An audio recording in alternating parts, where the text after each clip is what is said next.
What's going on, YouTube? It's your boy Just Game back here with another video for y'all today. Today, I wanted to drop a video as far as what to expect when you're going through MEPs. I just got done with MEPs in February, so it was a couple months ago, but it's very recent, and I'm going through everything. I'm gonna even drop something that a lot of people didn't mention before I went to MEPs. I also YouTubed a lot of videos just to kind of see what I was getting myself into. It's a little tiny bit that people left out that, but we'll get into that later anyway. But yes, today I want to give you guys just the whole rundown. Is going to kind of include my experience as well because I am living in Texas. So I don't know if in different states, of course, little things, they might have a few tweaks here and there, but overall it's kind of one and the same. So this is like the updated MEPS version for you all. So I hope y'all enjoy this. First thing first, right? The day I was supposed to go to MEPS, I was supposed to leave from Central Texas because I live in Central Texas, and our MEPS is in Dallas, Texas. So that's like 2 hours and change away. My recruiter had let me know, hey, be up at the office by like 9 o'clock. From 9, we're gonna leave straight from there. And I was gonna take my ASVAB the day that I got to MEPS. So I was gonna take my ASVAB the first day and then go through the physical portion of it the next day. Yeah, long story short, we were supposed to leave around 9:30. We didn't end up leaving until like 2 o'clock type shit. Yeah, I'm like, kid you not, our shuttle driver was hella late, and it's so ironic. I kid you not. His boss, nobody in their recruiting office had ever seen his boss. His boss had came in there while we were waiting on him, and he just wanted to do like a little step in, like hey, like I want to introduce myself. Like I never get to see you all, so I'm here type shit, right? And he was nowhere to be found. So he ended up getting chewed out. Like when he got there, him getting chewed out, we had to hear that the whole shuttle ride to Dallas. I swear, like, yeah, we were supposed to leave around 9:30. We didn't end up leaving until 2, so almost 3 o'clock. We had to do another stop in Waco on the way to Dallas. So that, long story short, we didn't end up getting into Dallas until like 5:30, almost 6. So I went through the whole day from waiting at the recruiting office to getting to Dallas to taking the ASVAB. And then after we finished the ASVAB, they had like some snacks and stuff for us at MEPS. I don't know how your process would be as far as if you took the ASVAB before or if you're going to take it at MEPS, but this is just going to be if you're going to take it at MEPS. So the thing is, we got there the same day we took the ASVAB. Like we had no break in between getting off the bus and going straight into the test because we got there so late. So you take the test and everything like that. It takes how many hours you need, and then they put you up in a hotel. So you get there, you take your test, you finish it, they let your recruiter know things. More than likely, if your recruiter's like mine, who he sticks to his business hours and that's it, you probably won't hear back from him until the next day, right? But if your recruiter is people who's very invested in things, I saw some people who have recruiters there where they sit them back their scores and stuff that same night. You go to the hotel, they set you up in a hotel, you will have a roommate, and so it's a whole process. You wait for the buses to come and grab you from the MEPS. They take you to the same hotel. It's a lot of people in it. It's people who've been taking the ASVAB, people who's coming back to just do certain things, certain people. Like, it's a lot of people there. You don't really have to, like, intertwine with them. You can if you want to. I didn't really get to talk to none of them. I just know that a lot of them wasn't there to take the ASVAB. They were coming back to just do the physical standpoint or for a whole lot of different reasons. Finally, we got to eat. At the hotel, they were still serving us dinner and things. They didn't give us a lot of time to eat because, again, we were behind. It wasn't them. We were behind. We came late. We took the test late. We left from the MEPS place late. So they kind of kept it open, waiting for us. So we had like 30 minutes to eat, and then we had a briefing. This is the first time I learned about a briefing. If you're not familiar with the military or you haven't learned anything about a briefing, you're going to have those all throughout your day at MEPS, the night before, and I guess your whole military career. What a briefing is basically just giving you instructions, just letting you know. It's like a small meeting. It's another word for a meeting. Like they just give you information about what's going to be going on, what times you have. Like in our briefing, she was just telling us the time that we had to wake up and the window we had between waking up, getting down and eating before the bus is going to come to take us back to MEPS the next day, right? So it's like an informational thing. which is, it's cool. It's different. I've never been a part of nothing like that. Went to my hotel room, take a shower, wind down a little bit. I went to sleep like around like 9 o'clock because we had to be up at 4, and we had like 4:30 to 5 or 4:30 to like 5:15 to eat, because by 5:30 the buses were gonna come to take us back to Memphis for the physical and blood work and everything. The day of the physical, right? You're up for a long period of time. So the buses come to take you to MEPS. We get on the buses. It's like 2-3 buses. It's a lot of us, right? We get to the place. We get back to MEPS. They line us. The sergeants come on the bus. They tell us to come out. They line us up. We're all lined up, and we sit there. They go through everything. Like, hey, we're going through the metal detectors. Just make sure the whole time you're paying attention. Just listen. Don't do a lot of talking. If you meet people, that's fine, but don't do a lot of talking while the sergeants and things are around, because it pisses them off. And I saw that a lot when we were there. A lot of people wanted to, crack jokes and talk and this and that, but it's just, right? And you will take all your stuff with you. You go into MEPS, you will take a bag. You have like 2 days of clothes. You have to dress very nice. You can't wear basketball shorts and a t-shirt and things. Like, they want button ups. They want jeans, no holes. Women, you can't wear anything too revealing. You gotta look business professional. They say that you're an extension of the recruiter, so they just want you to look professional. No earrings, no jewelry, none of that. Just straightforward. Just go as bare as possible.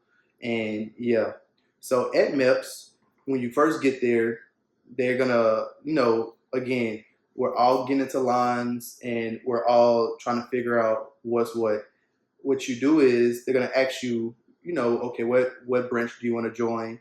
And so you tell them like, okay, hey, I'm here for the Army, I'm here for the military, for me, I was here for the Air Force. So they're gonna print off a sticker, and on the sticker is gonna have, if you're DEP, which is delayed entry program, if you're going to be going into National Guard. It's just giving them more information for you.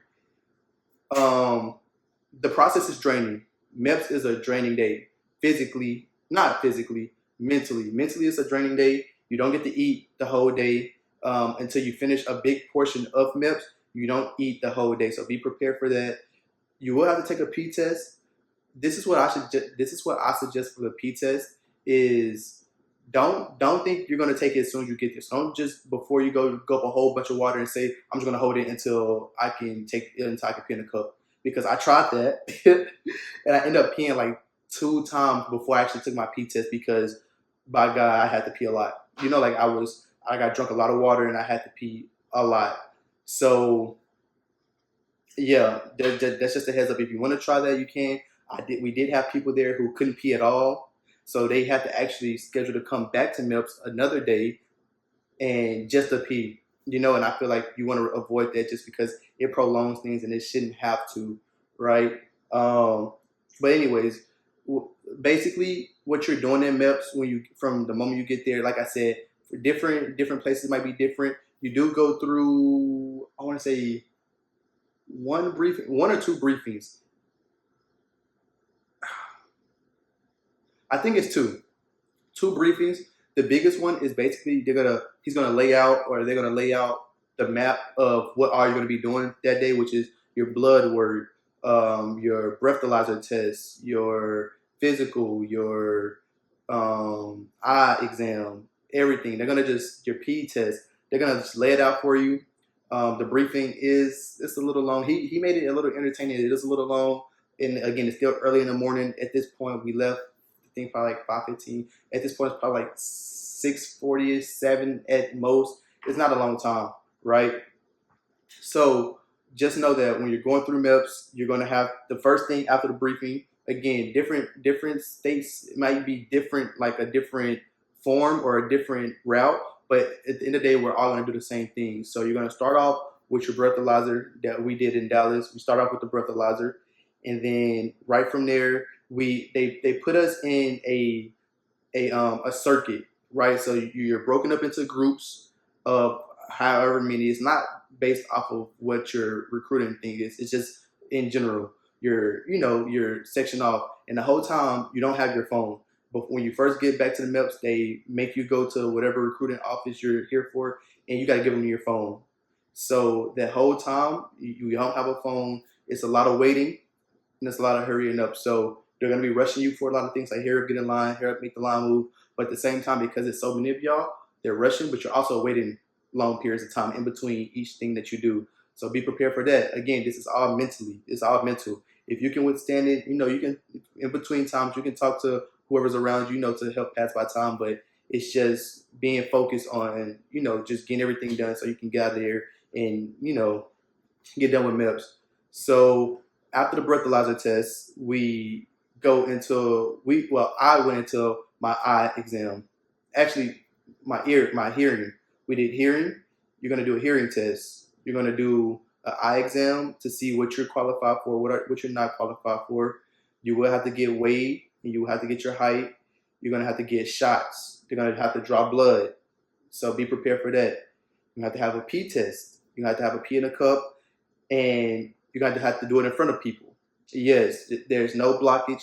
There's no stalls. They're going to send you in there a couple at a time, and they're going to have a actual worker there who's overseeing. Now, I'm not going to say that the worker's sitting there looking at you like this, right? No, they're not necessarily, because they know how uncomfortable it can be for people. I mean, some of them probably are uncomfortable themselves. They've been doing it for years, but they don't mean they want to be there all day looking at people's, business and everything like that. So men and women are going to have somebody in there with them while they're, peeing into the cup to make sure you're not doing nothing weird. You're not putting anything that's not yours in there. So after you pee in the cup, you give it to them, and they, they're just collecting your data and everything. So yes, you have to pee in the cup, and yes, you have to do it in front of people. You're also going to have to do your physical. And this is the tricky part. This is the part that not a lot of people told me everything about the physical. So I want to be 100% transparent with y'all. Men and women, you have to bend over. Kid you not, you're going to have to bend over. You're going to have to bend over, and so they can see inside. Yeah. It's not that bad. Of course, it's uncomfortable for a lot of people. I wasn't necessarily uncomfortable because I'm like, look, I got to do it. They done seen this millions of times before. They see people every day. Like, they don't put their finger. They don't, they don't do anything inappropriate. They just, they tell you to do it. It's a couple seconds. You pull your pants down, boom, and then they're like, okay, you're good. For men, I can speak on the men's side. I don't know necessarily for women's as far as what else they do with you with the physical. I do know for men, they're also going to have to hold your balls and make you cough. So if you never had one of those type of physicals before, yes, they are going to hold your junk and make you cough. And they're going to feel to make sure they don't feel anything cancerous, no tumors and everything. Again, just go in there knowing that, everybody has to do it. It's not nothing foreign. It's not they're going to see you and go back and laugh and talk about you behind your back. Like, they see it so much at this point, it's like second nature, which sounds crazy, but yeah.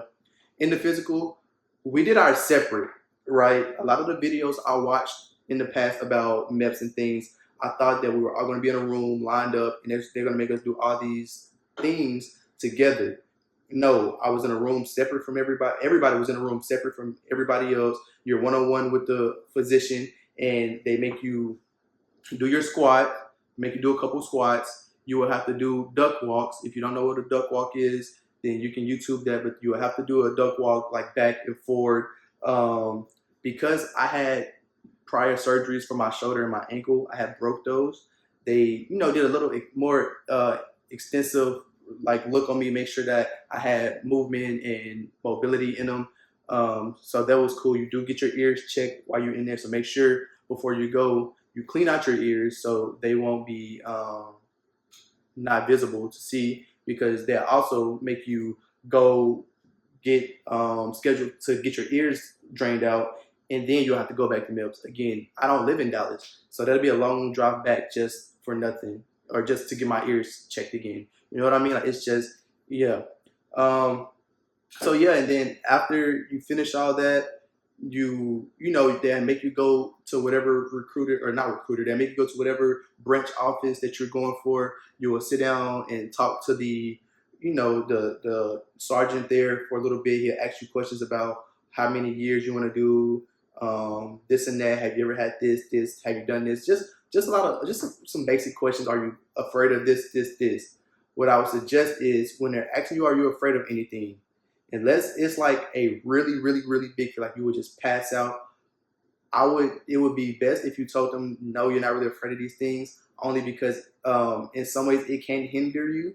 You know what I mean? It can hinder you to get certain things or do certain things. So as long as it's not nothing super, like if you ever see this certain thing or something, you would probably go into a coma. I would just tell them, no, you're not afraid of anything, just to give yourself more flexibility to do whatever you want to do. But you get sworn in. If everything goes good and you talk to the sergeant in your office and you get your fingerprints, they fingerprint you a couple times. You have to get checked in, and then you get sworn in. You'll go ahead and get sworn in. I know some places they let you bring your family. They don't tell you necessarily they let your family come. For us, we couldn't. It was straight, hey, this, go get sworn in. By that time, I had got my phone back, so I was able to catch it in my recruiter. He let me know what my ASVAB scores were. Crazy, right? That I didn't even know what I had made on the ASVAB before I was doing all this. I knew afterwards. Luckily, it worked in my favor. I got the score that I wanted to. But yeah, I didn't even know what my ASVAB score was until I was able to get my phone back that evening around like 4 o'clock, 5. And again, it was a lot of waiting still. The whole day, it's a lot of waiting. So just be mentally prepared. I just kind of wanted to go or let you know what was what. I didn't want to go into too much detail about every specific thing you do there as far as like the ear test and eyes and everything, because it's the same old, same old. The only thing I did want to really dive into is your one-on-one physical, because that's the thing a lot of people are worried about as far as the duck walk and the squat and everything. Just make sure that they're working with you. They're not working against you. So just make sure like if you're not that flexible, practice some of those things. It's not nothing too crazy, but practice some of those things just so you can be aware that or be ready for that when you go. If you have any questions, please drop a comment, leave a like on my video, so a lot of people who are ready to go to MEPs or thinking about joining the military can see some of these videos, because I'm being raw and honest. Like I'm not holding nothing back. I'm not skipping over anything. If it's something that I didn't mention in the video that you're curious about with MEPs, let me know, because again, like, this is a long video. I didn't want to make it super long. You know what I mean? And I didn't want to really go in depth with everything, because this would be like a 45-minute video. So if it is something, let me know. Please like, comment, subscribe if you're new or if you're liking my videos, just to get me out there. I just want to be as much help as I can to everybody, like the help that I was looking for when I was going through it. I hope all y'all have a good day. Stay safe, and I'm out.